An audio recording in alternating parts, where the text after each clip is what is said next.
While the Speaker of the National Assembly, Manzoor Nadir, has called on the Attorney General of the country to offer advice on a set of no-confidence motions which have been filed at the National Assembly, seeking the removal of 2 government ministers from office, as well as the leader of the opposition, Lenox Shuman told Nightly News, when asked what his position was on the motions, that he would have to listen to the debates in the Assembly before he decides on which way to vote. I think that is something I would have to sit down and listen to their debating points, listen to what substance they present in Parliament before I make that decision.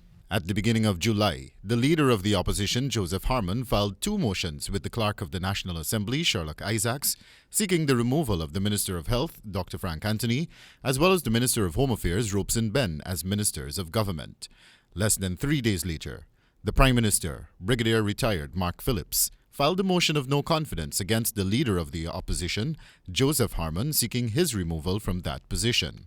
The motion seeking Dr. Frank Anthony's removal from office was premised on a scandal in which the government became embroiled surrounding the overpayment for several doses of the Sputnik V vaccine, which was procured via a sheikh of Dubai, as well as what the parliamentary opposition deems as the minister's and his government's inability to treat with the COVID-19 pandemic in the face of increasing infections and deaths almost daily. The parliamentary opposition also laments the Minister of Home Affairs' ineptitude to treat with increasing criminal activities, as well as another scandal surrounding a so-called regional security team, which has been allegedly assembled by the government of the day to treat with crime throughout the regions of the country.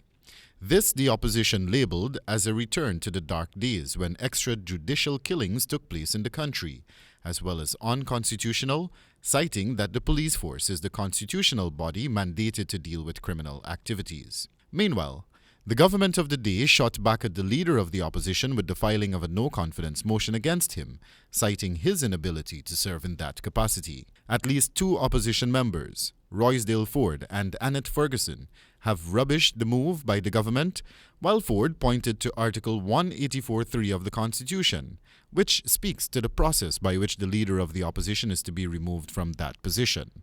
Ferguson also mentioned that the successful passage of those motions is not necessarily the main idea behind their filing. Badrie, it is 31 of us minus 1, which is the opposition leader. So it's 30 of us.